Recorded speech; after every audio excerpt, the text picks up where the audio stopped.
जय हिंद। मैं हूं चंद्र प्रकाश। स्वागत है आप सभी का कॉन्सेप्ट क्लासेस के इस ऑनलाइन प्लेटफॉर्म पे।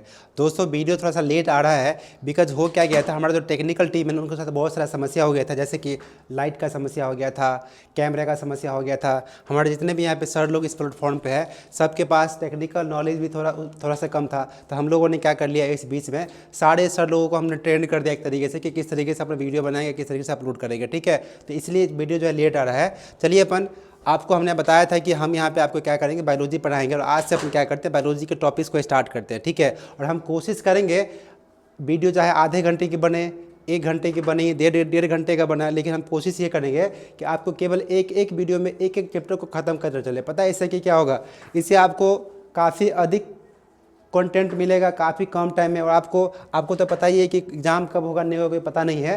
हम लोग अगर मान के चले, अगर एक बार चीज़ों को अच्छे से पढ़ लेंगे तो क्या होगा, अपने पास समय बचेगा, और समय बचेगा तो अपना उस समय को यूज़ कर लेंगे। ठीक है, और जितने बच्चे हमारे यहाँ पे ऑफलाइन में पढ़ने के लिए आते हैं, जितने बच्चे लेट से पढ़ने के लिए ऑफलाइन में आए हैं, उन लोगों से हम कहना चाहते हैं कि आपको जो है ना, जो भी टॉपिक्स आपको छूट गया है, ठीक है, वो आप जो है ना, आप इस यूट्यूब के माध्यम से क्या कर सकते हैं, यहाँ पे पढ़ सकते हैं। आपको जो क्लास में नोट मिलता है वो नोट तो आपको मिलता ही है, पीडीएफ तो आपको मिलता ही है, लेकिन आप साथ में ये जो आप बोर्ड पीडीएफ है ना, इसका भी आप इस्तेमाल कर सकते हैं पढ़ने के लिए, और साथ में आप जो है चीज़ों को बढ़िया समझ सकते हैं। ठीक है, तो चलिए अपन ज़्यादा बात नहीं करेंगे, अपन क्या करते हैं आज की इस क्लास को स्टार्ट करते हैं। ठीक है, सबसे पहले हमने यहाँ पे स्टार्ट किया है एक टॉपिक जिसका नाम है मानव रक्त, यानी कि ह्यूमन ब्लड। ठीक है, ह्यूमन ब्लड।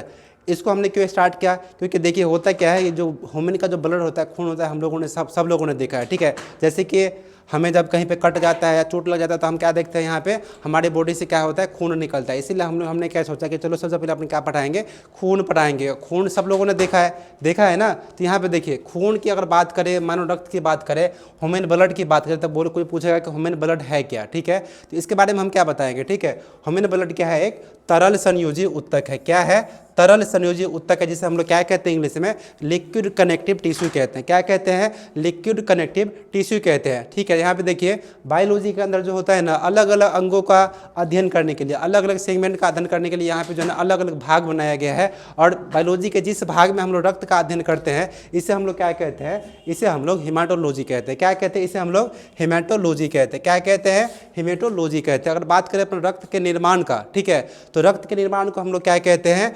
हीमोपोएसिस कहते हैं। रक्त के निर्माण को हम लोग क्या कहते हैं, हीमोपोएसिस कहते हैं।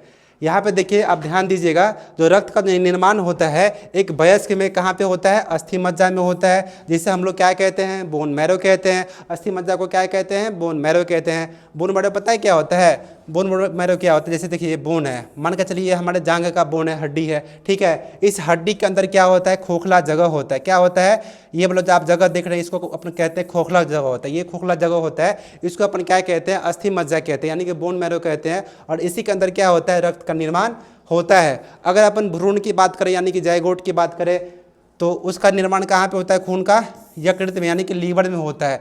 जाइगोट के अंदर नहीं, भ्रूण के अंदर जो रक्त का निर्माण होता है कहाँ पे होता है, यकृत में होता है, यानी कि लीवर में होता है। रक्त की प्रकृति कैसी होती है, तो रक्त की प्रकृति होता है हमारा दुर्बल क्षारीय। क्या होता है, दुर्बल क्षारीय, यानी कि वीक बेस होता है। ऐसा क्यों होता है, क्योंकि इनका जो पीएच मान होता है कितना होता है, 4 पॉइंट नहीं, इसका जब पीएच मान होता है कितना होता है, 7.4 होता है। कितना होता है, 7.4 होता है। इसीलिए ये क्या होता है, दुर्बल क्षार होता है। यहाँ पे ध्यान दीजिएगा, देखिए यहाँ पे मान के चले अगर किसी सॉल्यूशन का जो पीएच लेवल 7 होगा तो अपन क्या कहेंगे, ये कैसा है, तो उदासीन है। जैसे ही इसका पीएच लेवल 7 से बढ़ेगा, 8 होगा या 9 होगा, तो अपन क्या कहेंगे, इसका जो प्रकृति है कैसा होगा, क्षारीय होगा। और जैसे ही 7 से कम होगा तो अपन क्या कहेंगे, किसी का 6 होगा या किसी का 5 होगा या किसी का 4 होगा, तो अपन क्या कहेंगे, इसका जो प्रकृति है कैसा है, अम्लीय प्रकृति का होता है। इसलिए यहाँ पे देखिए ब्लड का जो पीएच लेवल कितना होता है,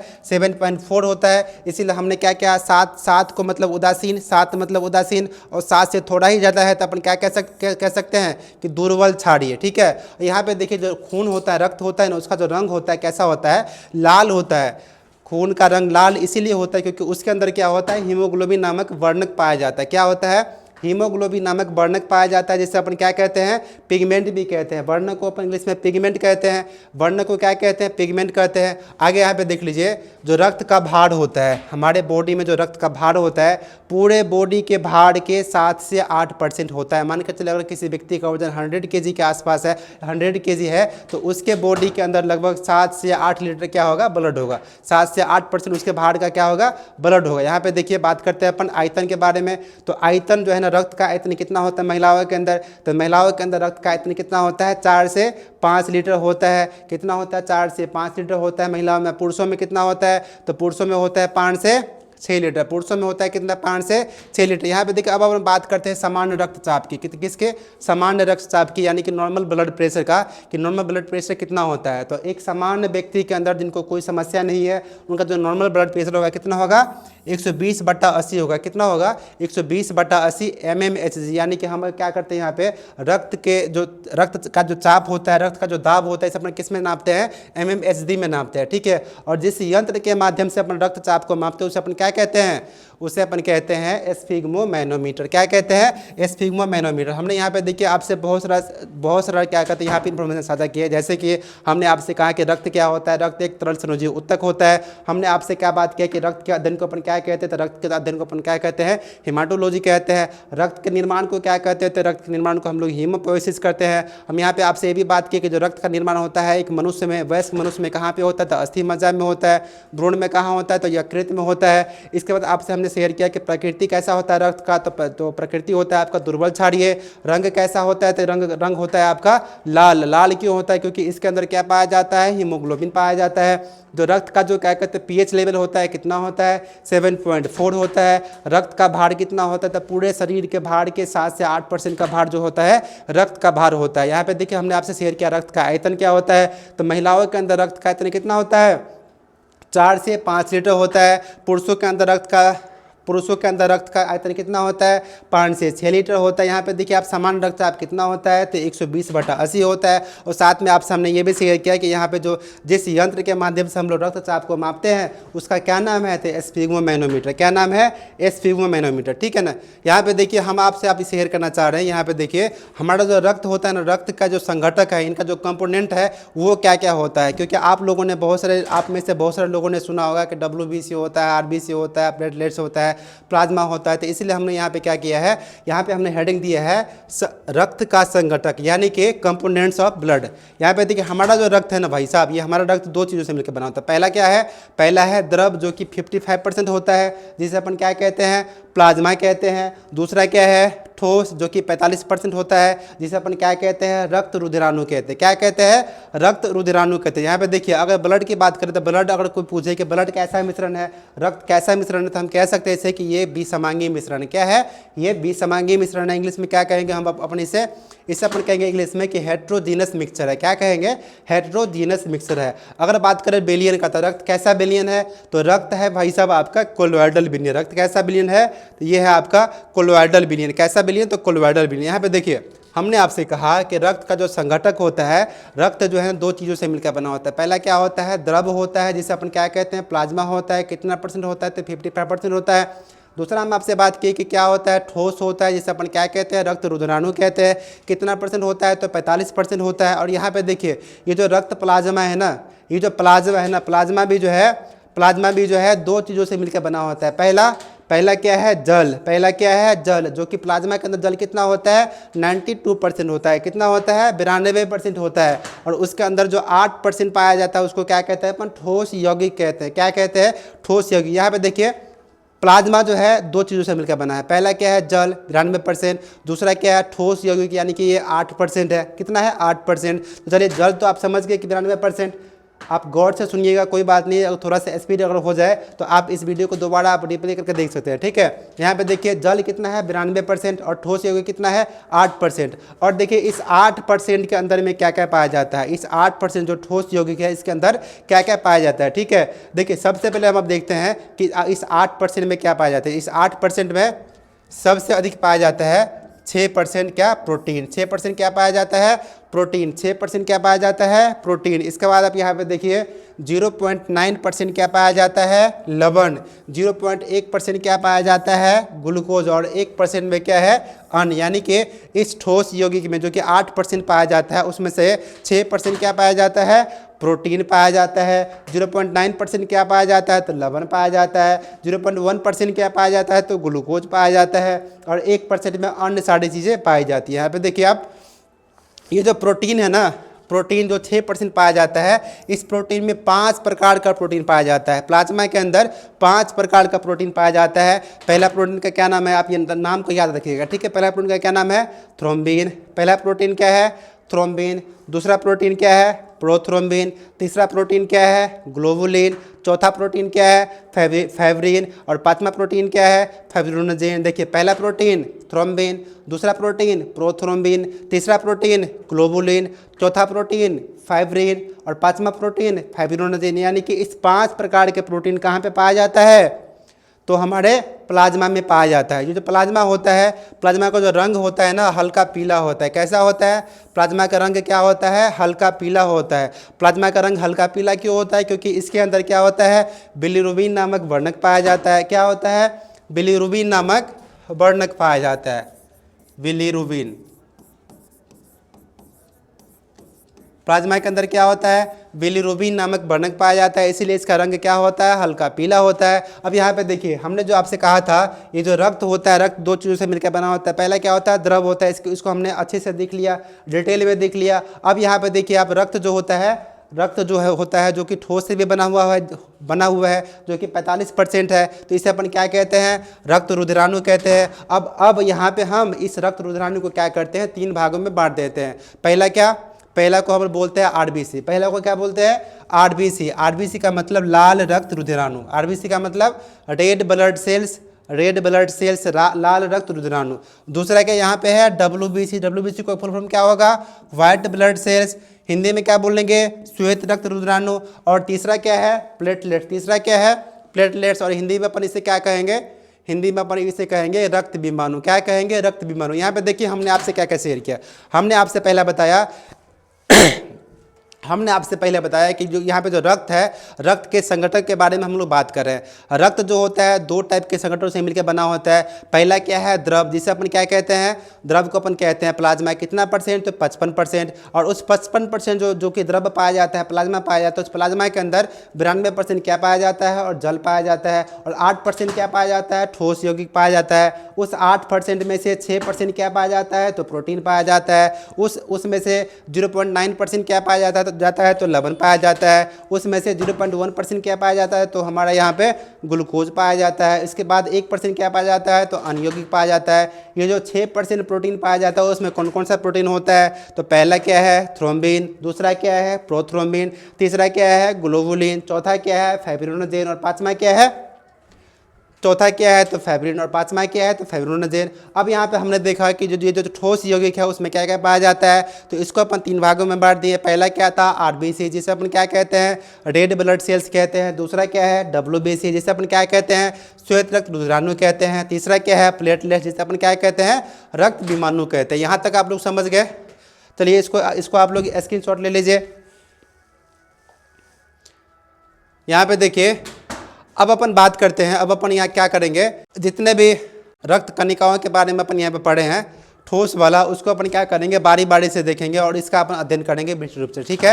यहाँ पे देख लीजिए आप, हमने लिखा है, यहाँ पे हेडिंग दिया है लाल रक्त रुधिराणु, यानी कि रेड ब्लड कार्पल्स। क्या है, रेड ब्लड कार्पल्स। यहाँ पे हम लोग रेड ब्लड सेल्स भी बोल देते हैं और साथ में रेड ब्लड कार्पल भी बोल देते हैं। क्या, यहाँ पे देखिए, ये जो लाल रक्त रुधिराणु है, इसका वैज्ञानिक नाम क्या है, तो इसका वैज्ञानिक नाम है एरिथ्रोसाइट्स। क्या है वैज्ञानिक नाम, एरिथ्रोसाइट्स।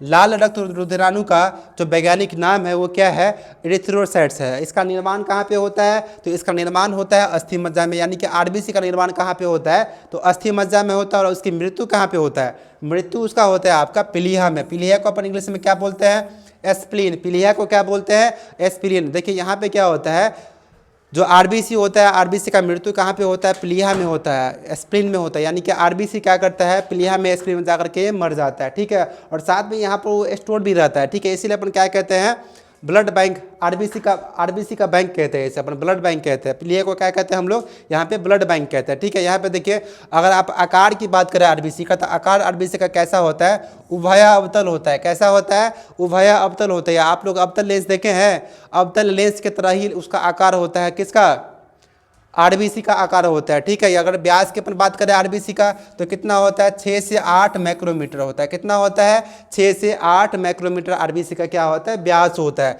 अगर अपन आरबीसी के जीवन काल के बारे में बात करें, तो जीवन काल कितना होता है, 120 दिन का होता है। कितना होता है, 120 दिन का होता है। और मृत्यु की बात तो हम लोगों ने यहाँ पे कर ही लिया है कि इसका मृत्यु कहाँ पे होता है, तो प्लीहा में होता है, यानी कि स्प्लीन में होता है। अब यहाँ पे देखिए अपन बात करते हैं एक सामान्य मनुष्य के अंदर आरबीसी की संख्या कितना होता है, ठीक है। तो अगर पुरुषों की अगर बात करें, तो एक पुरुष के अंदर क्या होता है, आरबीसी की संख्या जो होता है 40 नहीं 45 से 50 लाख होता है। कितना होता है, 45 से 50 लाख होता है। और महिलाओं की बात करें, तो महिलाओं के अंदर कितना होता है, 40 से 45 लाख होता है। कितना होता है, 40 से 45 लाख होता है। यहाँ पे अगर बात करें अपन आरबीसी के कार्य के बारे में बात करें, तो आरबीसी का जो मुख्य कार्य होता है वो क्या होता है, ऑक्सीजन का परिवहन करना। क्या होता है, ऑक्सीजन का परिवहन करना होता है। देखिए यहाँ पे आरबीसी का काम क्या होता है, मुख्य काम ऑक्सीजन का परिवहन करना होता है। क्योंकि यहाँ पे देखिए आरबीसी के अंदर क्या पाया जाता है, हीमोग्लोबिन, और उसी हीमोग्लोबिन के कारण क्या करता है, रक्त के अंदर वो कैपेसिटी आता है जो कि क्या करता है, ऑक्सीजन का परिवहन करता है। और साथ में इसी हीमोग्लोबिन के कारण ही क्या होता है, रक्त का रंग लाल भी होता है, ठीक है। यहाँ पे देखिए रक्त का रंग जो लाल होता है, रक्त का जो रंग होता है, यानी कि आरबीसी का रंग क्या होता है, लाल होता है, जो कि किसके कारण, हीमोग्लोबिन के कारण। और हीमोग्लोबिन जो बना होता है वो दो चीज़ से बना होता है। पहला क्या है, हीमेटीन। पहला क्या है, हीमेटीन। और दूसरा क्या है, ग्लोबुलिन। दूसरा क्या है, ग्लोबुलिन। ये जो हीमेटीन होता है, हीमेटीन के अंदर क्या होता है, लोहा होता है, यानी कि लौह तत्व होता है, फेरस Fe होता है, ठीक है।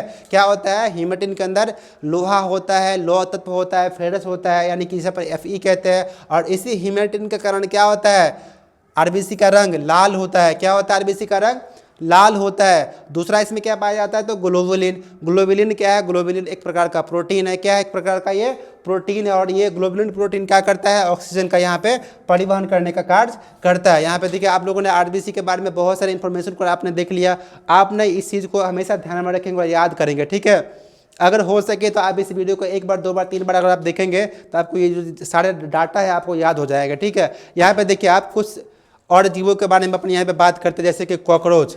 कॉकरोच के अंदर जो आरबीसी होता है ना, उसका जो रंग होता है कैसा होता है, सफ़ेद रंग का होता है। कैसा होता है, सफ़ेद रंग का होता है, जिसे अपन क्या कहते हैं, जिसे अपन हीमोलिम्फ कहते हैं। क्या कहते हैं, हीमोलिम्फ कहते हैं। देखिए मनुष्यों के अंदर क्या होता है, आरबीसी होता है। आरबीसी के अंदर आरबीसी का जो कलर होता है कैसा होता है, लाल होता है। लेकिन यही आरबीसी कॉकरोच के अंदर है तो उसका जो रंग होता है कैसा होता है, उसका रंग होता है आपका सफ़ेद। कैसा होता है, उसका रंग सफ़ेद होता है। अगर अपन बात करें ऑक्टोपस का, आप लोग ऑक्टोपस जानते हैं ना, ऑक्टोपस का जो खून होता है, आरबीसी होता है, उसका कलर कैसा होता है, नीले रंग का होता है। कैसा होता है, नीले रंग का होता है, जिसे अपन क्या कहते हैं, हीमोसाइनिन कहते हैं। जिसे अपन क्या कहते हैं, हीमोसाइनिन कहते हैं। यहाँ पे देखिए अगर आरबीसी के केंद्रक की बात करें, तो एक मनुष्य के अंदर जो आरबीसी होता है ना, उसमें केंद्रक नहीं पाया जाता है। उसमें केंद्रक क्या होता है, आरबीसी के अंदर केंद्रक नहीं पाया जाता है। लेकिन यहाँ पे कुछ अपवाद है, जैसे कि ऊंट के अंदर क्या होता है, ऊंट के अंदर जो आरबीसी होता है उसके आरबीसी के अंदर जो है केंद्रक पाया जाता है। जैसे कि लामा प्रजाति के कुछ जीव होते हैं,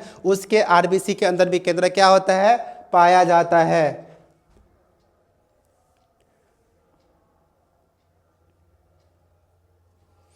अगला देखिए,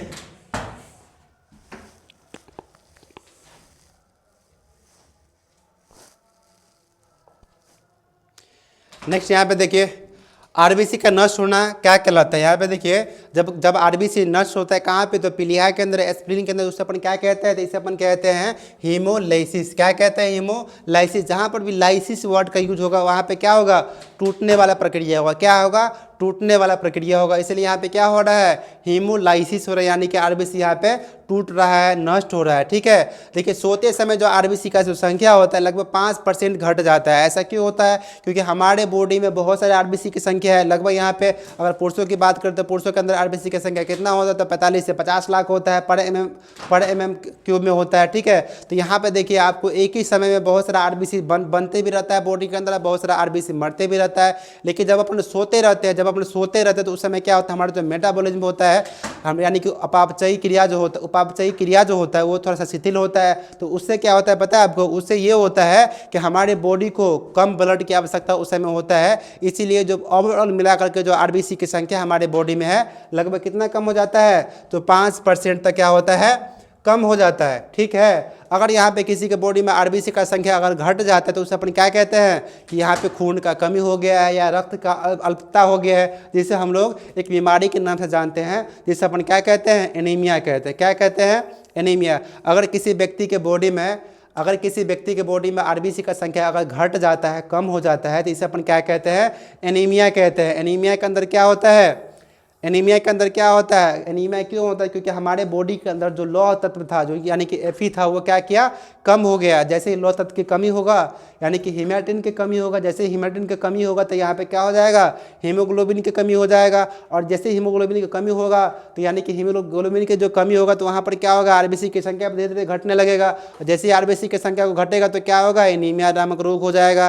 जैसे देखिए किसी किसी के बॉडी में क्या होता है, आरबीसी की संख्या क्या होता है, बढ़ भी जाता है। ठीक है ना, तो आरबीसी की संख्या को बढ़ने को अपन क्या कहते हैं, तो पॉलीसाइथीमिया कहते हैं। क्या कहते हैं, पॉलीसाइथीमिया कहते हैं। आरबीसी की संख्या को बढ़ने को अपन क्या कहते हैं, पॉलीसाइथीमिया कहते हैं। आरबीसी की संख्या को घटने को हम लोग क्या कहते हैं, तो एनीमिया कहते हैं। यहाँ पे देखिए कभी कभी क्या होता है, लोगों के बॉडी में विटामिन B12 की कमी के कारण भी जो क्या होता है, आरबीसी की संख्या घट जाता है। ठीक है, तो जैसे ही विटामिन B12 की कमी के कारण यहाँ पे आरबीसी की संख्या घटेगा तो उसे हम लोग क्या कहेंगे, इसे हम लोग पर्नीशियस एनीमिया कहेंगे। क्या कहेंगे, इसे हम लोग पर्नीशियस एनीमिया कहेंगे। ठीक है, जैसे ही क्या कहते हैं, विटामिन B12 की कमी के कारण यहाँ पे आरबीसी की संख्या घटेगा, इसे हम लोग क्या कहेंगे, पर्नीशियस एनीमिया कहेंगे। ठीक है, जैसे कि देखिए जब कोई व्यक्ति ऊंचाई पे जाता है या महिलाएं जब प्रेग्नेंट होती है, जब गर्भावस्था में रहती है, तो उस समय क्या होता है, हमारे बॉडी में खून का अधिक आवश्यकता होता है, जस्ट बिकॉज हमारे बॉडी को सर्वाइव करने के लिए। ठीक है, तो उस समय क्या होता है, हमारे बॉडी में आरबीसी का संख्या क्या होता है,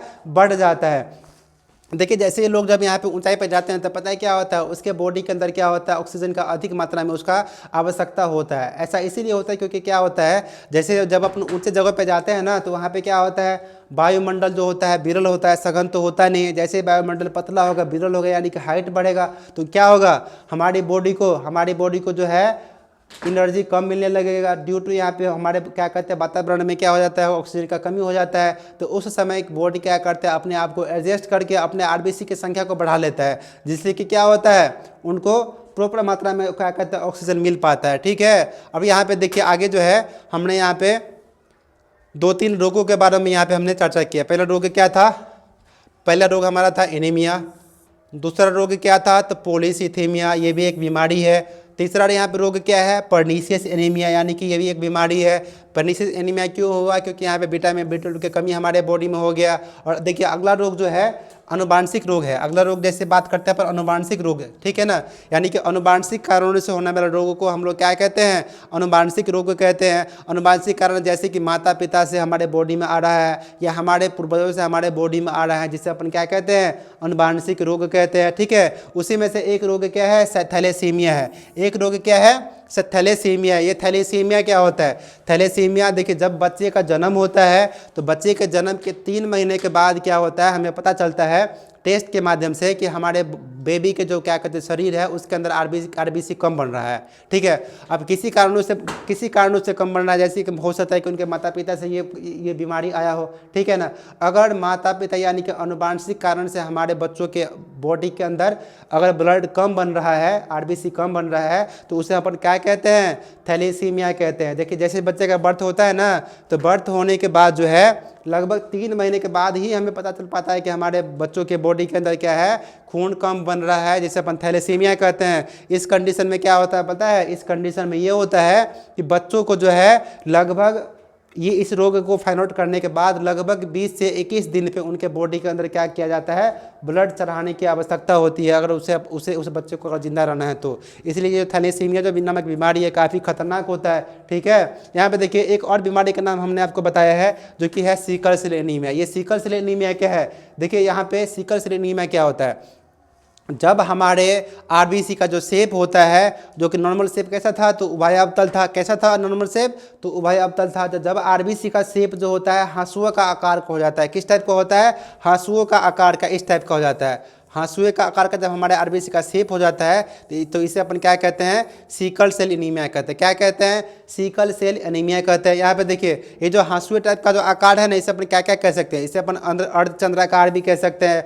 इसे हम लोग सिकल आकार भी कह सकते हैं, इसे हम लोग हाशिए का आकार भी कह सकते हैं, इसे हम लोग सेमी लूनर शेप भी कह सकते हैं। यानी कि देखिए ये जो सिकल सेल एनीमिया है ना, ये जो है इसका इतना सारा नाम कह सकते हैं इनके आरबीसी का आकार का। ठीक है, तो यहाँ पे देखिए हमने आपसे बात किया ये जो आरबीसी का नष्ट होने क्या कहलाता है, तो हीमोलाइसिस कहलाता है। आरबीसी का जो संख्या होता है सोते वक्त क्या होता है, 5% घट जाता है। हमने आपसे ये भी बात किया कि आरबीसी की संख्या जब घट जाता है तो उसे अपन क्या कहते हैं, एनीमिया कहते हैं। अगर विटामिन B12 की कमी के कारण अगर आरबीसी की संख्या घट जा रहा है तो इसे अपन क्या कहेंगे, इसे अपन पर्नीशियस एनीमिया कहेंगे। अगर यहाँ पे देख लीजिए अनुवांशिक कारण के कारण यहाँ पे बच्चों के अंदर जो है जो आरबीसी की संख्या का जो आरबीसी जो होता है, ये इनका निर्माण जो है ना कम हो जाता है, तो उसे अपन क्या कहेंगे, थैलीसीमिया कहेंगे। अगर हमारे बॉडी के अंदर जो है ना क्या कहते हैं, अनुवांशिक कारण से यहाँ पर जो है हमारे आरबीसी का जो शेप होता है वो बदल जाता है, तो उसे अपन क्या कहेंगे, बदलने के बाद जो है अर्धचंद्राकार हो जाता है, तो इसे अपन क्या कहेंगे, इसे अपन सिकल सेल एनीमिया कहेंगे। यहाँ पे देखिए ऊंचाई पर जाने के कारण और क्या कहते हैं, साथ में गर्भावस्था के समय क्या होता है, आरबीसी की संख्या क्या होता है, बढ़ जाता है। इसे आप लोग कर लीजिए स्क्रीनशॉट। नेक्स्ट यहाँ पे देखिए अब अपन बात करते हैं डब्ल्यूबीसी के बारे में, यानी कि श्वेत रक्त कणिका के बारे में। ठीक है, यहाँ पे देख लीजिए आप अगर बात करें श्वेत रक्त कणिका के वैज्ञानिक नाम का, तो इसे अपन क्या कहते हैं, इसे अपन कहते हैं ल्यूकोसाइट्स। क्या कहते हैं, ल्यूकोसाइट्स कहते हैं। आरबीसी के वैज्ञानिक नाम को, आरबीसी नहीं डब्ल्यूबीसी के वैज्ञानिक नाम को अपन क्या कहते हैं, तो ल्यूकोसाइट्स कहते हैं। शॉर्ट में अपन इसे क्या कहते हैं, डब्ल्यूबीसी कहते हैं। हिंदी में क्या कहते हैं, श्वेत रक्त कणिका कहते हैं। अगर अपन बात करें इसका फुल फॉर्म क्या होता है इंग्लिश में, तो होता है वाइट ब्लड सेल्स। क्या होता है, वाइट ब्लड सेल्स। और इसका वैज्ञानिक नाम क्या है, तो ल्यूकोसाइट्स है। ठीक है, यहाँ पे देखिए डब्ल्यूबीसी का निर्माण कहाँ पे होता है, तो डब्ल्यूबीसी का निर्माण कहाँ पे होता है, अस्थि मज्जा में होता है। कहाँ पे होता है, अस्थि मज्जा में होता है। अगर अपन बात करें उसकी मृत्यु के बारे में, तो यहाँ पे देखिए जो डब्ल्यूबीसी का मृत्यु होता है कहाँ पे होता है, रक्त में ही होता है। यहाँ पे जैसे कि आपको मैंने बताया था कि आरबीसी का मृत्यु कहाँ पे होता है, प्लीहा में होता है। लेकिन डब्ल्यूबीसी का मृत्यु रक्त में क्यों होता है, क्योंकि डब्ल्यूबीसी का काम आगे आपको बताएंगे कि डब्ल्यूबीसी का काम क्या होता है, हमारे बॉडी को क्या कहते हैं, रक्षा करना। हमारे बॉडी के अंदर क्या होता है, रोग प्रतिरोधक क्षमता को डेवलप करना। तो जैसे मान कर चलिए कि हमारे बॉडी पर ये मेरा त्वचा है, ठीक है, इस त्वचा पर क्या किया, बैक्टीरिया ने, वायरस ने क्या किया, अटैक किया। और जैसे बैक्टीरिया वायरस अटैक करेगा तो यहाँ पर डब्ल्यूबीसी बैठा हुआ है, तो डब्ल्यूबीसी क्या करेगा, उसको मार धाड़ से मार काट के भगा देगा। ठीक है, तो उस समय तो डब्ल्यूबीसी क्या करेगा, हमें बीमारियों से बचाएगा। लेकिन मान के चलिए अगर बैक्टीरिया वायरस ताकतवर मिल गया, ठीक है, तो यहाँ पे क्या करेगा, डब्ल्यूबीसी को थकुच के मार देगा। तो इसका जो है जो क्या कहते हैं स्थान है फिक्स नहीं होता है। ये जो है ना डब्ल्यूबीसी का मृत्यु कहीं भी रक्त में कहीं भी हो सकता है। ठीक है ना, इसलिए इसका मृत्यु कहाँ पे होता है, रक्त में ही होता है। अगर अपन बात करें जीवन काल के बारे में डब्ल्यूबीसी की, तो डब्ल्यूबीसी का जीवन काल कितना होता है, कहीं कहीं पे आपको 2 से 4 दिन में दिखाई देगा और कहीं कहीं पे आपको 13 से 20 दिन में लिखल दिखाई देगा। ठीक है, ये दोनों ही सही होगा। यहाँ पे क्या होता है, डब्ल्यूबीसी का भी प्रकार होता है, तो किसी प्रकार का मृत्यु 2 से 3 दिन में हो जाता है और किसी प्रकार का मृत्यु जो है ना 13 से 20 दिन में भी होता है। ठीक है, तो ये आप लोग यहाँ पे कन्फ्यूज नहीं होइएगा। ठीक है, यहाँ पे देखिए हमने आपसे कहा था कि आरबीसी के अंदर केंद्रक जो है नहीं होता है, लेकिन यहाँ पे देखिए डब्ल्यूबीसी के अंदर क्या होता है, केंद्रक उपस्थित होता है। अगर अपन इसके संख्या की बात करें डब्ल्यूबीसी का, तो जब डब्ल्यूबीसी का पता है संख्या कितना होता है, डब्ल्यूबीसी का संख्या होता है लगभग 8000 से लेके 12000। 8000 से कितना होता है, 12000। कहीं कहीं पे आपको 8000 से 10,000 में देखने को मिलेगा। ठीक है, इसमें आप कंफ्यूज ना होइएगा। ठीक है, यहाँ पे देखिए जो संख्या होता है 8000 से कितना होता है, 12000 होता है। डब्ल्यूबीसी का कार्य क्या होता है, तो डब्ल्यूबीसी का कार्य होता है प्रतिरक्षी तंत्र, यानी कि हमारा जो इम्यून सिस्टम होता है वो इम्यून सिस्टम को क्या करता है, बनाता है डब्ल्यूबीसी। ठीक है, यानी कि हमें रोगों से बचाने का कार्य कौन करता है, तो डब्ल्यूबीसी करता है। यहाँ पे देखिए यह जीवाणुओं को नष्ट कर देता है। डब्ल्यूबीसी क्या करता है, तो जीवाणुओं को नष्ट कर देता है। शरीर का रक्षक होता है, यानी कि गार्ड सेल भी अपन डब्ल्यूबीसी को कह सकते हैं कि गार्ड सेल ऑफ बॉडी किसे कहते हैं अपन, डब्ल्यूबीसी को कहते हैं। यहाँ पे देखिए रक्त का पुलिसमैन किसे कहते हैं, तो डब्ल्यूबीसी को कहते हैं। रक्त का पुलिसमैन किसे कहते हैं, तो डब्ल्यूबीसी को कहते हैं। यहाँ तक किसी को कोई दिक्कत, देखिए अगर आपको दिक्कत हो रही है तो आप जो है ना फिर से इस वीडियो को वापस उल्टा के पीछे देख सकते हैं, इस वीडियो को बार बार देख सकते हैं, ठीक है। अब चलिए पर आगे बढ़ते हैं। यहाँ पे देखिए हमने आपसे शेयर किया था कि WBC का भी बहुत सारा प्रकार होता है, ठीक है। तो WBC कितने प्रकार का, तो WBC होता है आपका 2 प्रकार का। कितने प्रकार का, 2 प्रकार का।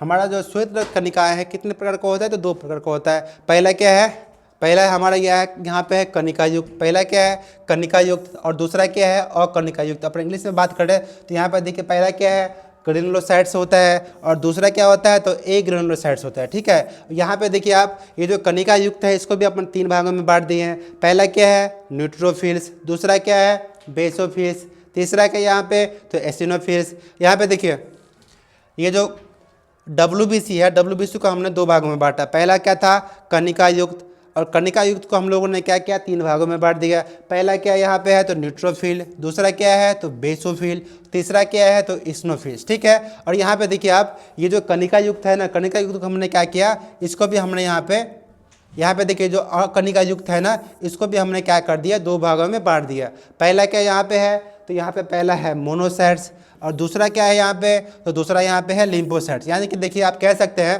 अगर आप इन दोनों को भूल जाए तो आप सीधे कह सकते हैं कि WBC कितने प्रकार के हैं, तो 5 प्रकार के। पहला क्या है, न्यूट्रोफिल, दूसरा क्या है, बेसोफिल, तीसरा क्या है, इस्नोफिल्स, चौथा क्या है, मोनोसाइट्स, और 5वां क्या है, लिम्फोसाइट्स। यानी कि हम कह सकते हैं कि WBC के कितने प्रकार, तो 5 प्रकार है कि नहीं।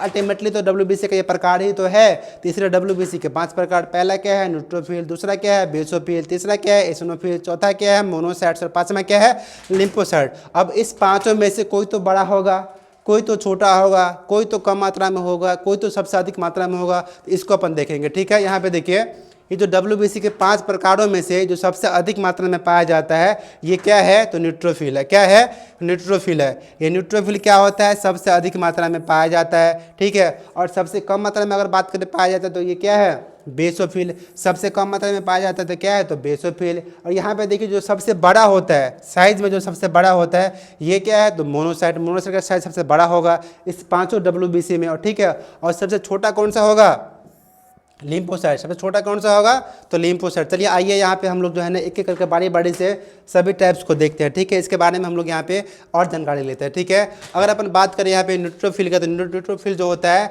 ये सबसे ज़्यादा मात्रा में पाया जाता है, ठीक है। ये सबसे क्या होता है, ज़्यादा मात्रा में यहाँ पे पाया जाता है। यानी कि 60 से 70% क्या होता है, हमारा न्यूट्रोफिल होता है। और जैसे ही हमारे बॉडी पर जो क्या कहते हैं रोग पैदा करने वाले जीवाणु होते हैं बैक्टीरिया क्या कहते हैं, विषाणु होता है, ये सब जब अटैक करता है तो सबसे पहले जो हमारा न्यूट्रोफिल होता है क्या करता है, आक्रमण करता है। न्यूट्रोफिल क्या करता है, सबसे पहले हमारे क्या कहते हैं बैक्टीरिया पे, वायरसेस पे क्या करता है, ये आक्रमण करने का कार्य करता है। सबसे पहले कौन सा, तो न्यूट्रोफिल। न्यूट्रोफिल क्या होता है हमारे बॉडी में, हमारे बॉडी का जो WBC है उसमें सबसे अधिक मात्रा में क्या होता है, तो न्यूट्रोफिल होता है, ठीक है। अब यहाँ पे देखिए आप बेसोफिल्स के बारे में, ठीक है ना। ये जो बेसोफिल्स होता है सबसे कम संख्या में होता है। कितना होता है, तो 0.8 से लेकर के 1% पाया जाता है हमारे WBC के अंदर क्या, तो बेसोफिल, क्या, तो बेसोफिल, ठीक है।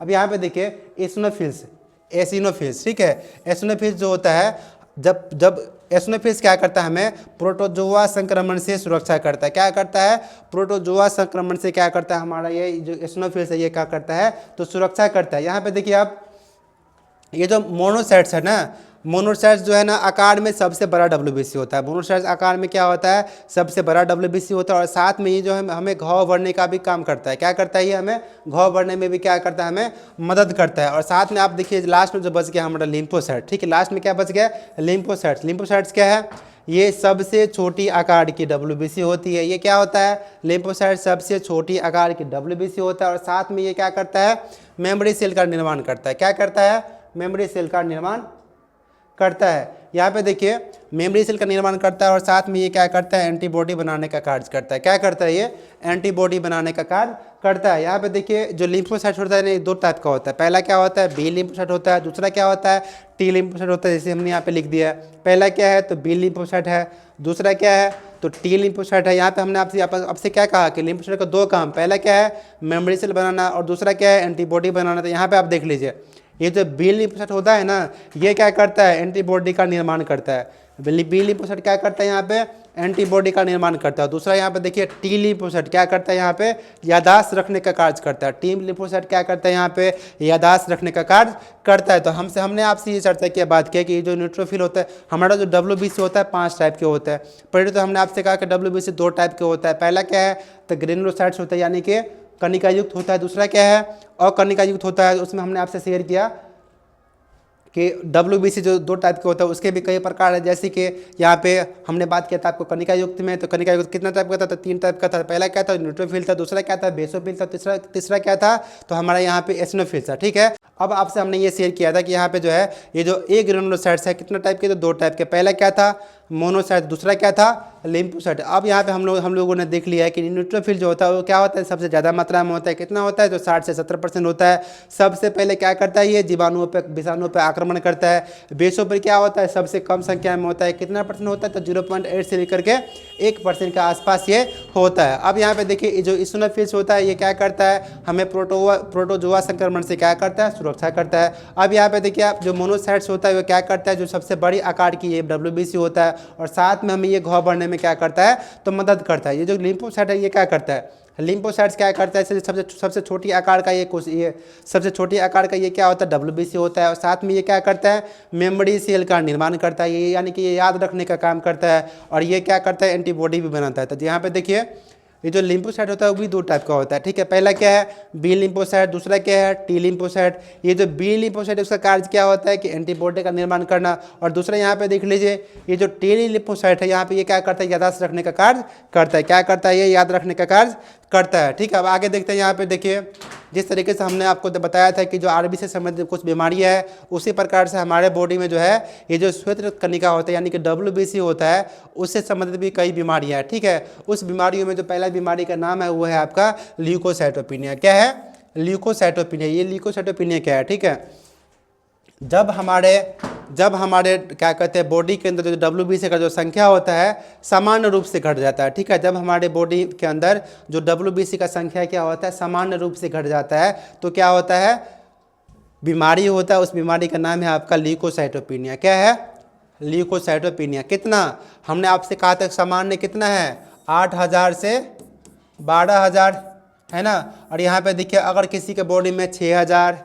5000, 4000 संख्या हो जाए किसका, तो WBC का, तो क्या होगा, उसे बीमारी हो जाएगा। बीमारी का नाम क्या है, ल्यूकोसाइटोपिनिया हो जाएगा। ठीक है, यहाँ पे देखिए दूसरे बीमारी का नाम यहाँ पे है ल्यूकोसाइटोसिस। दूसरी बीमारी का क्या नाम है, ल्यूकोसाइटोसिस। जब हमारी बॉडी में WBC का जो संख्या होता है सामान्य रूप से बढ़ जाता है, क्या होता है, सामान्य रूप से बढ़ जाता है, तो इसे अपन क्या कहते हैं, ल्यूकोसाइटोसिस नामक बीमारी कहते हैं। क्या कहते हैं, ल्यूकोसाइटोसिस नामक क्या करते हैं, बीमारी कहते हैं। यहाँ पे देखिए ल्यूकोसाइटोपिनिया में क्या होगा, ये WBC का संख्या क्या होगा, सामान्य रूप से क्या करेगा, घट जाएगा, यानी कि नॉर्मली घट जाएगा। ठीक है, जैसे कि 6000, 5000, 4000, तो इसे अपन क्या कहेंगे, ल्यूकोसाइटोपिनिया कहेंगे।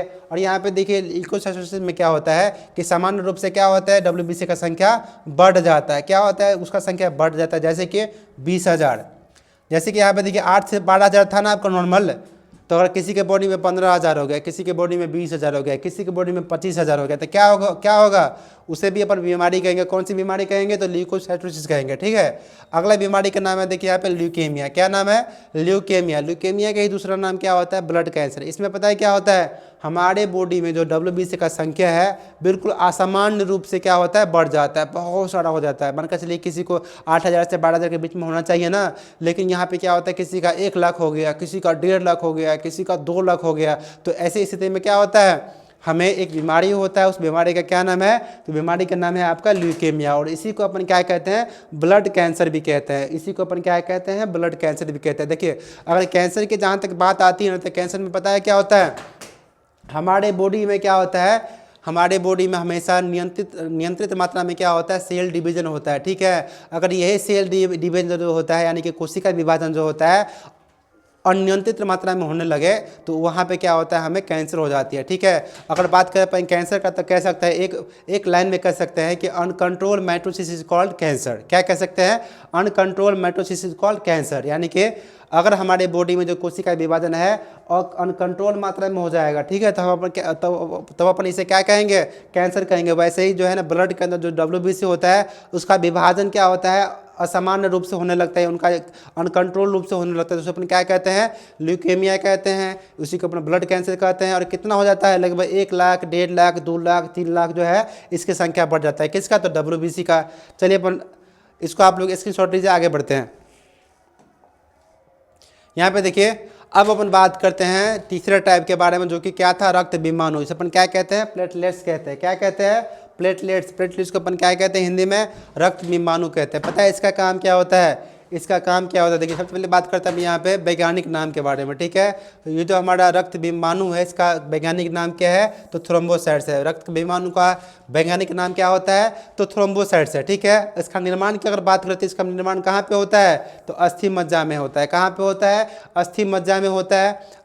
अस्थि मज्जा के अपन क्या कहते हैं, बोन मैरो कहते हैं। यानी कि हम कह सकते हैं ये जो क्या कहते हैं रक्त विमाणु होता है उसका निर्माण कहाँ पे होता है, तो अस्थि मज्जा में होता है। इसका मृत्यु कहाँ पे होता है, तो इसका भी मृत्यु कहाँ पे होता है, एस्प्लीन में होता है, प्लीहा में होता है। प्लीहा आप लोग जानते हैं ना, एस्प्लीन जिसे अपन क्या कहते हैं, ब्लड बैंक भी कहते हैं। उसे वहीं पे क्या क्या होता है, यहाँ पे रक्त विमाणु का क्या होता है, यहाँ पे मृत्यु होता है। अगर बात करें केंद्र के बारे में, तो यहाँ पर क्या कहते हैं, आपका जो प्लेटलेट्स होता है उसके अंदर क्या होता है, केंद्रक नहीं पाया जाता है। अगर उनके जीवन काल के बारे में बात करें तो जीवन काल कितना होता है, 3 से 5 दिन होता है। कितना होता है, 3 से 5 दिन होता है इसका जीवन काल। किसका, तो रक्त विमाणु का। अब हम बात करते हैं यहाँ पे इसका कार्य क्या होता है, तो इसका कार्य क्या होता है, रक्त का थक्का बनाना। क्या कार्य होता है, रक्त का थक्का बनाना होता है। अगर अपन बात करें स्तनधारी के बारे में, यानी कि जो अपने बच्चों को दूध पिला सकता है, उसी के अंदर क्या होता है, रक्त विमाणु पाया जाता है। यानी कि रक्त विमाणु जो है केवल और केवल स्तनधारियों के अंदर ही पाया जाता है। तो आप लोग मुझे बताइए, जो स्तनधारी जीव नहीं होगा क्या उसके अंदर प्लेटलेट्स होगा, तो बिल्कुल नहीं होगा। यहाँ पे देखिए, सामान्य व्यक्ति में प्लेटलेट का जो संख्या होता है कितना होता है, 1.5 लाख से 4.5 लाख होता है। कितना होता है, 1.5 लाख से 4.5 लाख mm³ के बीच में होता है, ठीक है। यहाँ पे क्या होता है, 1.5 लाख से लेकर के 4.5 लाख mm³ के बीच में होता है। और जैसे ही जब किसी व्यक्ति को डेंगू होता है ना, तो डेंगू में इसी प्लेटलेट्स का संख्या क्या होता है, तेज़ी से घटने लगता है। किसी का 20,000 हो जाता है, किसी का 30,000, किसी का 40,000, किसी के 50,000। तो डेंगू में क्या होता है, इसी प्लेटलेट्स का संख्या क्या करता है, तेज़ी से घटने लगता है। क्या करता है, तेज़ी से घटने लगता है। और गाँव घर में लोग क्या कहता है, पता है कि एक रात तो प्लेट घट गया। प्लेट नहीं घटता है, प्लेटलेट्स का जो संख्या होता है ना वो धीरे धीरे कम हो जाता है, ठीक है। तो लोग यहाँ पे अब भ्रंश भाषा में प्लेटलेट्स को क्या कहते हैं, रक्त विमाणु को क्या कह देते हैं, प्लेट कह देते हैं, ठीक है। अब अपन आगे चलते हैं, ठीक है। यहाँ तक आप लोगों ने समझ लिया, इसको भी आप लोगों ने बढ़िया समझ लिया कि हमने आपसे क्या क्या बात किया है कि प्लेटलेट्स जो होता है उसका वैज्ञानिक नाम क्या है, तो थ्रोम्बोसाइट्स है। निर्माण कहाँ पे होता है, तो अस्थि मज्जा में होता है। मृत्यु कहाँ पे होता है, तो प्लीहा में होता है। केंद्रक क्या होता है, तो केंद्रक नहीं पाया जाता है। जीवन काल कितना होता है, तो 3 से 5 दिन होता है। कार्य इसका क्या होता है, तो कार्य होता है रक्त का थक्का बनाना। ये केवल स्तनधारियों में पाया जाता है। और साथ में हमने आपसे ये भी कहा कि ये क्या होता है, सामान्य व्यक्ति में प्लेटलेट की संख्या कितना होता है, 1.5 लाख से 4.5 लाख होता है। कितना होता है, 1.5 लाख से 4.5 लाख होता है। और जब किसी को डेंगू बीमारी हो जाता है तो उसमें क्या होता है, प्लेटलेट्स का संख्या घट जाता है, ठीक है। अब यहाँ पे देखिए कुछ जो है ना प्लेटलेट्स से संबंधित हमने यहाँ पे बीमारियों के बारे में चर्चा किया, ठीक है। पहला बीमारी क्या है, हीमोफीलिया। पहला बीमारी क्या है, हीमोफीलिया। हीमोफीलिया पता है क्या होता है, हीमोफीलिया में क्या होता है, हीमोफीलिया में क्या होता है कि हमारा जो रक्त होता है ना उसका थक्का बनना ही बंद हो जाता है, जिसे अपन क्या कहते हैं, हीमोफीलिया कहते हैं। जब मान के चलिए कहीं भी किसी को चोट लग गया या कट फट गया तो उसके अंदर क्या होता है, रक्त का थक्का नहीं बन पाता है। इसे अपन क्या कहते हैं, हीमोफीलिया कहते हैं। क्या कहते हैं, हीमोफीलिया कहते हैं। हीमोफीलिया का ही दूसरा नाम क्या है, तो हीमोफीलिया के दूसरा नाम क्या है, तो रॉयल डिजीज़ है। क्या है, रॉयल डिजीज़ है। इसे ही अपन क्या कहते हैं, शाही रोग कहते हैं। ऐसा क्यों कहते हैं, क्योंकि यहाँ पे जो है ना महारानी विक्टोरिया को क्या कहते हैं, क्या हो गया था, तो हीमोफीलिया नामक बीमारी हो गया था। तभी से इसका नाम जो है ना रॉयल डिजीज़ पड़ गया, शाही बीमारी पड़ गया, ठीक है, शाही रोग पड़ गया। हीमोफीलिया में क्या होता है, यहाँ पे रक्त का थक्का नहीं बनता है। किसके कारण, तो अनुवांशिक कारण से। यहाँ पे देखिए रक्त का थक्का बनने के लिए जो है ना 13 कारक जिम्मेदार होता है, ठीक है। रक्त का थक्का बनने के लिए यहाँ पे 13 कारक क्या होता है, जिम्मेदार होता है, ठीक है। अगर मान के चलिए इस 13 कारकों में से किसी एक कारक की भी कमी हो गया तो क्या होगा, रक्त का थक्का बिल्कुल नहीं बनेगा। ऐसा ही हीमोफीलिया ऐसा ही क्या कहते हैं जिसको हेमोफीलिया होता है ना, उसमें ऐसा ही होता है कि किसी एक कारक या 2 कारक या 3 कारक की क्या होती है, उसके बॉडी में कमी होता है, उसके प्लेटलेट्स में कमी होता है। इसके कारण क्या होता है, रक्त का थक्का नहीं बन पाता है। अगर अपन बात करें रक्त का थक्का बनाने में जो सबसे अधिक योगदान किसी एलिमेंट का होता है, किसी तत्व का होता है, वो क्या होता है, कैल्शियम होता है। कैल्शियम जो होता है ना, ये बहुत बड़ा योगदान देता है रक्त का थक्का बनाने में, ठीक है। रक्त का थक्का बनाने में कैल्शियम जो तत्व होता है वो क्या करता है, बहुत बड़ा योगदान देता है। अगर विटामिन की बात करें तो विटामिन जो है, विटामिन के जो है रक्त का थक्का बनने में क्या करता है, मदद करता है। विटामिन के करता है क्या करता है, रक्त का थक्का बनने में मदद करता है। यहाँ पे देखिए जो रक्त का थक्का बनने की जो प्रक्रिया होता है ये क्या होता है, रक्त का थक्का कैसे बनता है इसके बारे में हम लोग यहाँ पे बात करते हैं, ठीक है। देखिए जब कभी किसी को चोट लगता है या कट जाता है, छिल जाता है, फट जाता है, तो पता है क्या होता है, वहाँ पे सबसे पहले एक एंजाइम का निर्माण होता है जिसका क्या नाम है, थ्रोम्बोकाइनेज। क्या नाम है, थ्रोम्बोकाइनेज। जब किसी को चोट लगता है या कट जाता है, फट जाता है, तो क्या होता है, उस जगह पे थ्रोम्बोकाइनेज नामक एंजाइम का क्या होता है, निर्माण होता है, ठीक है। और ये थ्रोम्बोकाइनेज, ये जो थ्रोम्बोकाइनेज होता है वो क्या करता है, हमारे बॉडी के अंदर जो प्लाज्मा था, प्लाज्मा के अंदर क्या था, 6% के अंदर प्रोटीन था, उस प्रोटीन के अंदर क्या था, तो प्रोथ्रोम्बिन था। ये जो थ्रोम्बोकाइनेज जो होता है पता क्या करता है, इस प्रोथ्रोम्बिन के साथ क्या करता है, बॉन्ड बना करके, और किसका निर्माण करता है, तो थ्रोम्बिन का निर्माण करता है। किसका निर्माण करता है, तो थ्रोम्बिन का निर्माण करता है। ये थ्रोम्बिन जो होता है क्या होता है, एक्टिव होता है। ये क्या होता है, एक्टिव होता है। और ये थ्रोम्बिन क्या करेगा, फिर दोबारा आपको ये हमारे बॉडी में, हमारे बॉडी का जो क्या कहते हैं प्लाज्मा था, प्लाज्मा में और क्या पाया जाता है, तो फाइब्रिनोजेन पाया जाता है। तो ये जो थ्रोम्बिन है किससे मिलेगा, तो फाइब्रिनोजेन से मिलेगा। और क्या बनाएगा, फाइब्रिन बनाएगा। क्या बनाएगा, फाइब्रिन बनाएगा। और इसी जगह पे ये जो फाइब्रिनोजेन है प्लस थ्रोम्बिन जो है, वहाँ पर विटामिन के का क्या करता है, सहायता लेता है। क्या करता है, विटामिन के का सहायता लेकर के किसका निर्माण करेगा, तो फाइब्रिन का निर्माण करेगा। फाइब्रिन क्या होता है, एक्टिव होता है। फाइब्रिन क्या होता है, एक्टिव होता है। और साथ में ये फाइब्रिन क्या करेगा, फाइब्रिन क्या करेगा, जो ब्लड कार्पल्स होता है,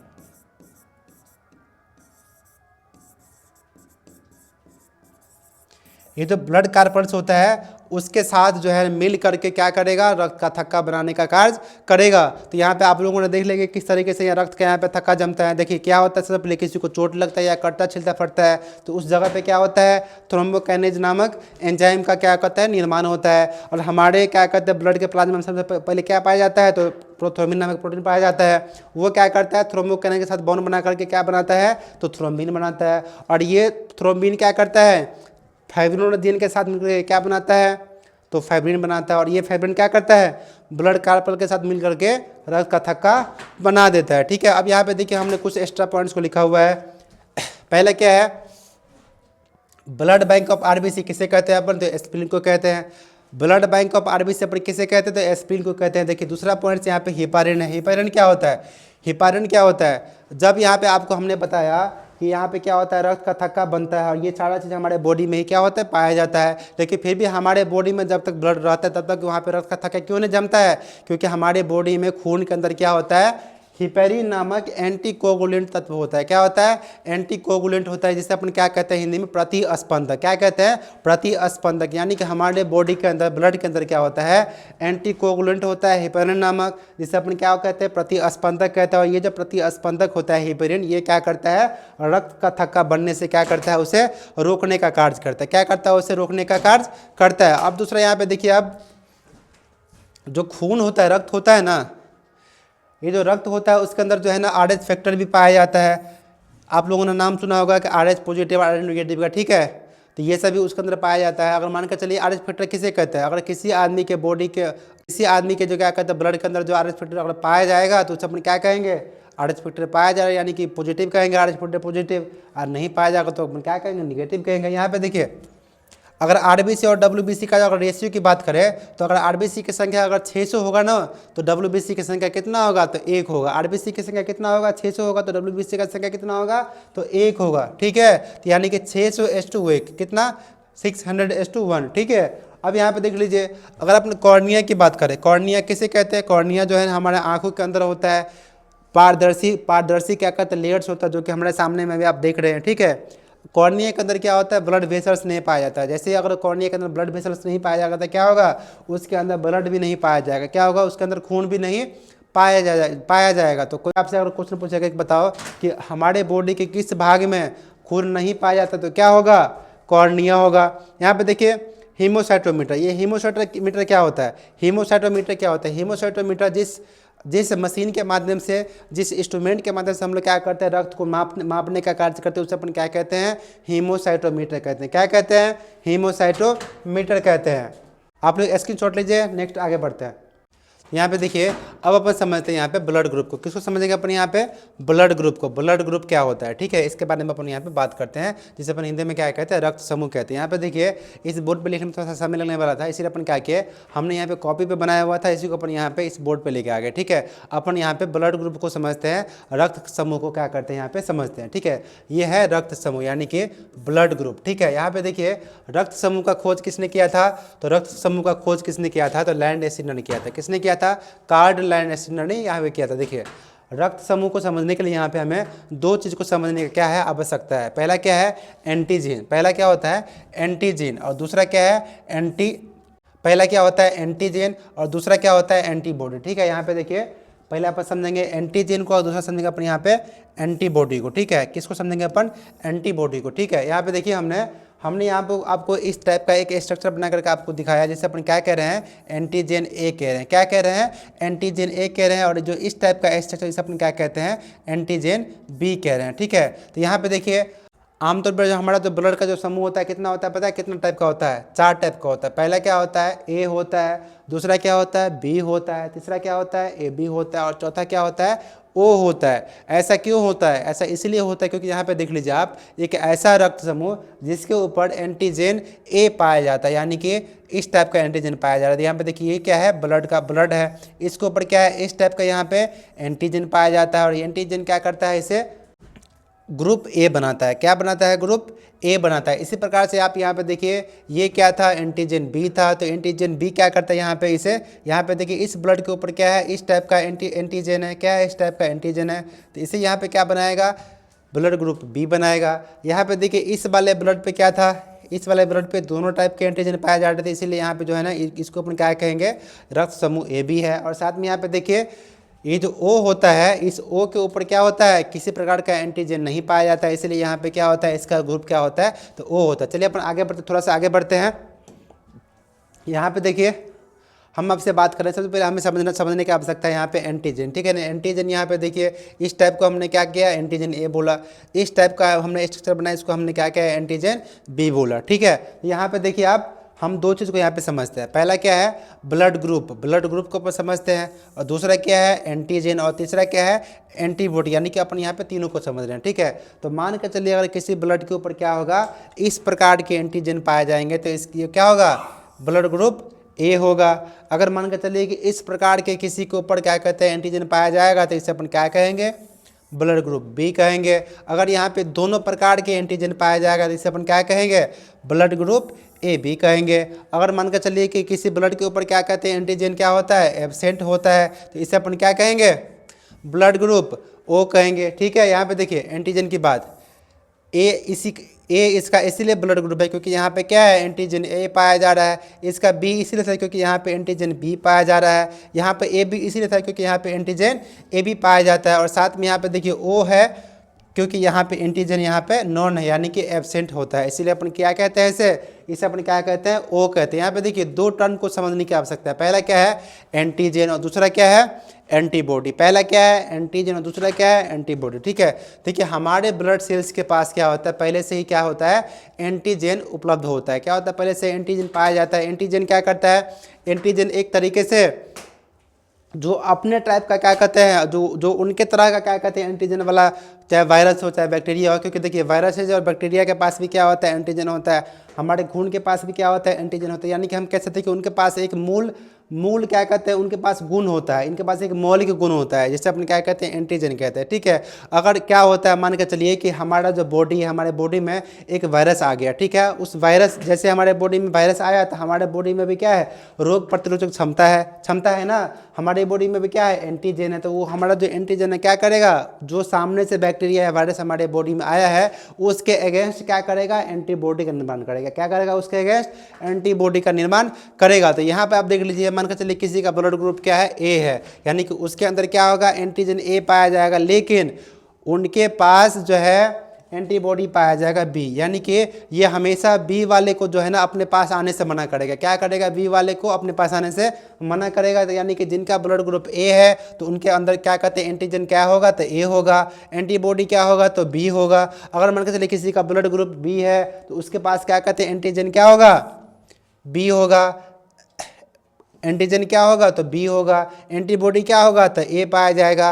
अगर किसी का ब्लड ग्रुप ए और बी है, क्या है, ए और बी दोनों है, तो उनके पास कौन से क्या कहते हैं, एंटीजन पाया जाएगा, तो ए बी पाया जाएगा। और साथ में यहाँ पे इनके पास एंटीबॉडी नहीं पाया जाता है, इनके पास एंटीबॉडी नहीं पाया जाता है, किसके पास, तो ब्लड ग्रुप ए बी वाले के पास। ठीक है, अगर अपन बात करें किसी का ब्लड ग्रुप ओ है तो उसके अंदर जो है एंटीजन क्या होगा, नहीं पाया जाएगा, उसके पास कोई भी प्रकार का, यहाँ पे देखिए एंटीजन जो है ना, ना ही इस टाइप का स्ट्रक्चर है, ना ही इस टाइप का है। ठीक है, तो यहाँ पे जो है एंटीजन क्या है, एब्सेंट है, तो इसीलिए अपन क्या कहते हैं, इनके पास एंटीजन नहीं पाया जाएगा। ठीक है, अब अपन बात करते हैं एंटीबॉडी का, तो एंटीबॉडी इसके पास क्या होगा, पाया जाएगा, कौन सा, तो ए बी, क्या पाया जाएगा, तो ए बी। आगे आप देख लीजिए, हमने आपसे कहा था कि यहाँ पे देखिए जो ब्लड ग्रुप ओ होता है वो क्या होता है, इनके पास एंटीजन नहीं पाया जाता है, इसके पास क्या होता है, एंटीजन नहीं पाया जाता है। तो जैसे ही इसके पास एंटीजन नहीं पाया जाता है तो ये क्या करेगा, किसी भी खून को अपने पास आने से मना नहीं करेगा। ऐसा नहीं है, इनके पास एंटीजन नहीं है तो इनका ये जो है किसी भी व्यक्ति के बॉडी में चला जाए तो उनके पास एंटीजन ही नहीं है, तो किस एंटीजन के अगेंस्ट जिसके बॉडी में हम ब्लड डालेंगे वो किस एंटीजन के अगेंस्ट एंटीबॉडी बनाएगा, क्योंकि इनके पास एंटीजन ही नहीं है। इसीलिए हम लोग क्या कहते हैं, रक्त समूह ओ को हम लोग क्या कहते हैं, सर्वदाता रक्त समूह कहते हैं। क्या कहते हैं, सर्वदाता रक्त समूह कहते हैं, यानी कि यूनिवर्सल डोनर कहते हैं। वैसे आप देखिए इसी प्रकार से, क्योंकि इसके पास कोई एंटीजन नहीं पाए जाते, हमने आपसे कहा था कि जिनका ब्लड ग्रुप ओ रहेगा उनके पास एंटीजन नॉन, यानी कि नहीं पाया जाता है। ठीक है, यहाँ पे देखिए रक्त समूह ए बी को हम लोग क्या कहते हैं, जो सर्वग्राही रक्त समूह कहते हैं, यूनिवर्सल एक्सेप्टर रक्त समूह कहते हैं। क्या कहते हैं, यूनिवर्सल रक्त समूह कहते हैं, यूनिवर्सल एक्सेप्टर कहते हैं, क्योंकि इसके पास एंटीबॉडी नहीं पाया जाता है। क्या होता है इनके पास एंटीबॉडी, ए बी के पास क्या होता है, एंटीबॉडी नॉन होता है, नहीं पाया जाता है, इसीलिए अपन इसे क्या कहते हैं, यूनिवर्सल एक्सेप्टर कहते हैं, यानी कि सर्वग्राही रक्त समूह कहते हैं। यहाँ पे देखिए अपन बात करते हैं कुछ और टॉपिक के बारे में इसी से रिलेटेड, जैसे कि मान के चलिए अगर माता पिता का ब्लड ग्रुप हमें पता रहे, ठीक है, तो बच्चों में क्या क्या संभावना बन सकता है ब्लड ग्रुप होने का। ठीक है, तो अगर मान के चलिए अगर माता का ब्लड ग्रुप ए है और पिता का भी ब्लड ग्रुप ए है, तो यहाँ पे जो बच्चे में जो क्या कहते हैं संभावित ब्लड ग्रुप होने वाला है वो क्या क्या होगा, ए भी हो सकता है और साथ में ओ भी हो सकता है। अगर यहाँ पे माता का क्या कहते हैं ए है, पिता का ओ है, तो बच्चे में क्या होगा, ए भी हो सकता है और साथ में ओ भी हो सकता है। अगर यहाँ पे देखिए अगर क्या कहते हैं माता के अंदर ए है, पिता के अंदर बी है, तो बच्चे में क्या क्या पॉसिबिलिटी बनेगा, ए भी बनेगा, बी भी बनेगा, ए भी बनेगा और साथ में ओ भी बनेगा। यहाँ पे देखिए माता का ए, पिता का ए बी, तो क्या क्या बनेगा, ए भी बन सकता, बी भी बन सकता और ए भी बन सकता। अगर मान के चलिए कि माता का भी बी है और पिता का भी क्या है, बी है, तो पता है क्या क्या बनेगा, बच्चों के अंदर क्या क्या संभावना बन सकता है ब्लड ग्रुप होने का, बी होगा और साथ में ओ होगा। यहाँ पे देखिए अगर माता का जब ब्लड ग्रुप है बी है, पिता का क्या है, ए बी है, तो यहाँ पे देखिए ए भी हो सकता, बी भी हो सकता, ए भी हो सकता। ठीक है, यहाँ पे देखिए माता का ब्लड ग्रुप अगर बी है, पिता का ओ है, तो यहाँ पे बी भी हो सकता और साथ में ओ भी हो सकता। अगर यहाँ पे देखिए माता का भी ए बी है और पिता का भी ए बी है, तो यहाँ पे ए बन सकता है, बी बन सकता है, ए भी बन सकता है। ठीक है, इसी प्रकार से यहाँ पे देखिए अगर माता का ए बी है, पिता का ओ है, तो क्या क्या बन सकता है, ए बन सकता है और बी बन सकता है। अगर माता का भी ओ है और पिता का भी ओ है, तो बच्चे का डेफिनेटली क्या बनेगा, ओ ही बनेगा। इस प्रकार से जो है ये माता पिता को भी देख करके, इनके ब्लड ग्रुप को भी जांच करके आप पता लगा सकते हैं कि बच्चे का ब्लड ग्रुप क्या हो सकता है, समझे ना। तो यहाँ पे देखिए अब अपन आगे कुछ टॉपिक पे बात करते हैं। कि कौन कौन ब्लड ले सकता है और कौन कौन ब्लड किसको दे सकता है। ठीक है, यहाँ पे कभी कभी क्या होता है, किसी किसी को ब्लड का आवश्यकता होता है, खून का आवश्यकता होता है, तो हमें क्या होता है कि रक्त चढ़ाने की आवश्यकता पड़ जाता है। ठीक है, तो उस स्थिति में आपके परिवार के सदस्य भी हो सकते हैं या बाहरी लोग भी हो सकते हैं, तो कौन कौन आपको ब्लड दे सकता है और किस किस से आप ब्लड ले सकते हैं, इसके बारे में यहाँ पे हम लोग बात करते हैं, चर्चा करते हैं। ठीक है, तो सबसे पहले इसको समझने के लिए जो है ना अपने आप को जो है ना आप लोग इस जगह पे रख कर देखेंगे। ठीक है, ये जो ब्लड ग्रुप है वो मान के चलिएगा कि ये आपका ब्लड ग्रुप है। ठीक है, मान के चलिए कि आपका ब्लड ग्रुप अगर ए है, ठीक है, मान के चलिए अगर आपका ब्लड ग्रुप ए है तो आपसे कौन कौन ले सकता है, आपसे कौन कौन ले सकता है। ठीक है, तो आपसे कौन कौन लेगा, तो आपसे ए जिनका ब्लड ग्रुप ए होगा वो भी ले सकता है, अगर किसी का ब्लड ग्रुप ए बी होगा तो वो भी ले सकता है। ठीक है, अगर आपका ब्लड ग्रुप क्या है, ए है, तो रक्त समूह से ले सकता है। ठीक है, यानी कि ए से कौन ले सकता है, तो ए से ए वाला ले सकता है, ए से ए बी वाला ले सकता है, लेकिन उनको को कौन दे सकता है, आपको यहाँ पे कौन दे सकता है। ठीक है, आपको यहाँ पे कौन दे सकता है, यानी कि आपको कौन दे सकता है। ठीक है, तो आपको कौन देगा, आपका ब्लड ग्रुप क्या है, तो ए है, तो आपको ए वाला तो दे ही सकता है, और साथ में ओ क्या है, वो आपका सर्वदाता रक्त समूह ग्रुप है, वो जो है सर्वदाता रक्त समूह है, तो ये आपको तो दे ही सकता है। ठीक है, अगर मान के चलिए आपका जो है ना ब्लड ग्रुप बी है, तो आप किसको दे सकते हैं, तो आप बी वाले को दे सकते हैं, और आप क्या कहते हैं ए बी वाले को भी दे सकते हैं। लेकिन आप किस किस से ले सकते हैं, तो आप जो है ना जो आपका ब्लड ग्रुप बी है तो आप बी वाले से तो ले ही सकते हैं, और साथ में आप ओ वाले से क्या कर सकते हैं, ब्लड को ले सकते हैं। अगर मान के चलिए कि आपका ब्लड ग्रुप क्या है, ए बी है, आपका ब्लड ग्रुप क्या है, ए बी है, तो आप किस किस को ब्लड दे सकते हैं। देखिए आप केवल ए, अगर आपका ब्लड ग्रुप ए बी है तो आप ए बी वाले को ही दे सकते हैं। क्या करते हैं, आप ए बी वाले को ही दे सकते हैं, लेकिन आप किस किस से ले सकते हैं। देखिए आप अगर किसी का ब्लड ग्रुप ए बी है ना, तो उनके पास बहुत सारा ऑप्शन है ब्लड को लेने वाला। ठीक है, जैसे कि अगर किसी का ब्लड ग्रुप ए है तो उनसे भी वो ले सकता है, अगर किसी का ब्लड ग्रुप बी है तो उनसे भी ले सकता है, अगर किसी का ब्लड ग्रुप ए बी है तो वो उनसे भी ले सकता है, और साथ में जो ओ है जो कि सर्वदाता रक्त समूह है, इनसे तो ये क्या कहते हैं ए बी वाला ले ही सकता है। ठीक है, और यहाँ पे देखिए अगर किसी का ओ ब्लड ग्रुप है ना, तो उनके लिए काफ़ी अधिक परेशानी का सामना उनको करना पड़ता है। जैसे कि अगर किसी का ब्लड ग्रुप ओ है, यदि आप में से किसी एक का ब्लड ग्रुप क्या है, ओ है, तो आप जो है ना ए वाले को भी ब्लड दे सकते हैं, बी वाले को भी ब्लड दे सकते हैं, ए बी वाले को भी ब्लड दे सकते हैं, और साथ में आप ओ वाले को तो ब्लड दे ही सकते हैं। लेकिन अगर लेने की बात हो तो केवल और केवल आप जो है ओ वाले से ही ब्लड क्या करते हैं, ले सकते हैं। ठीक है ना, आप ए क्या कहते हैं, ओ वाले से आप ब्लड ले सकते हैं। तो इस तरीके से जो है आप जो है ना चीज़ों को समझ सकते हैं। ठीक है, इसमें कन्फ्यूज होने का कोई आवश्यकता ही नहीं है, यहाँ पे बहुत लोगों को कन्फ्यूजन आता है। ठीक है, तो आप जो है ना इसको समझने के लिए इस जगह पे अपने आप को खड़ा करके देखिएगा। ठीक है, ये जो है ना आप है, ठीक है ना, आपका ब्लड ग्रुप क्या है, ए है, आपका ब्लड ग्रुप क्या है, तो ए है, तो यहाँ पे हमने कहा है कि ए से कौन ले सकता है, यानी कि आपसे कौन ले सकता है, तो आपसे ले सकता है ए वाला, ए बी वाला। आपको कौन दे सकता है, तो ए वाला दे सकता है, ओ वाला आपको दे सकता है। बी अगर आपका ब्लड ग्रुप है तो आपसे कौन ले सकता है, तो आपसे बी वाला ले सकता है, आपसे ए बी वाला ले सकता है, और साथ में आपको कौन दे सकता है, तो बी वाला दे सकता है, और साथ में आपको ओ वाला दे सकता है। अगर आपका ब्लड ग्रुप ए बी है तो आप किसको ब्लड क्या कहते हैं, आपसे कौन ब्लड ग्रुप ले सकता है, तो आपसे जो है ए बी वाला ब्लड ग्रुप वाला आपसे ब्लड ले सकता है, और साथ में आपको दे कौन सकता है, तो आपको ए वाला दे सकता है, बी वाला दे सकता है, ए बी वाला दे सकता है, और साथ में आपको ओ वाला आपको दे सकता है। अगर आपका ब्लड ग्रुप ओ है तो आपसे ब्लड कौन को ले सकता है, तो आपसे ले सकता है ए वाला, आपसे ले सकता है बी वाला, आपसे ले सकता है ए बी वाला, और साथ में आपसे ले सकता है ओ वाला। अगर आपका ब्लड ग्रुप ओ है तो आपको कौन देगा, केवल और केवल ओ वाला जो है ना आपको ब्लड ओ ब्लड ग्रुप वाला क्या करेगा, आपको ब्लड देगा। ठीक है, यहाँ पे देखिए आरबीसी का खोज किसने किया था, तो एंटोनी वॉन लीवेनहोक ने किया था। ठीक है, यहाँ पे देखिए आपका एक ही क्लास में, इस क्लास में आपका जो है ना जो रक्त चैप्टर है, ह्यूमन ब्लड चैप्टर है, वो ख़त्म होता है। और इसी प्रकार से जो है ना आपको जो है ना अलग अलग वीडियोज़ में जो है ना सारे टीचरों का और सारे विषयों का वीडियो आपको लगातार मिलता रहेगा। और साथ में जो है ना अगर आप हमारे इस यूट्यूब चैनल को आप अभी तक सब्सक्राइब नहीं किया तो सब्सक्राइब कर लीजिए, और साथ में अपने दोस्तों के साथ भी शेयर कर दीजिएगा। बिकॉज भाई साहब यहाँ पे देखिए अभी रात के लगभग 10 बज रहा है, और 10 बजे तक यहाँ पे क्लास प्रारंभ है। यहाँ पे हमारा जो संस्था चलता है बिहार के मधुबनी जिले के खटौना में, यहाँ पे ऑफलाइन संस्था चलता आ रहा है लगभग कई सालों से, और यहाँ पे साथ में हम लोगों ने यहाँ पे अभी ऑनलाइन क्लास भी स्टार्ट कर दिया है। तो अगर आप लोगों में से कोई व्यक्ति मधुबनी जिले के आसपास के रहने वाले या मधुबनी जिले के रहने वाले हैं, खटौना के आसपास के रहने वाले हैं, तो आप लोग हमारे संस्था पे विजिट भी कर सकते हैं। हमारा संस्था यहाँ पे चलता है कोटोना में, और कोटोना में ऑफलाइन भी संस्था चलता है, ठीक है।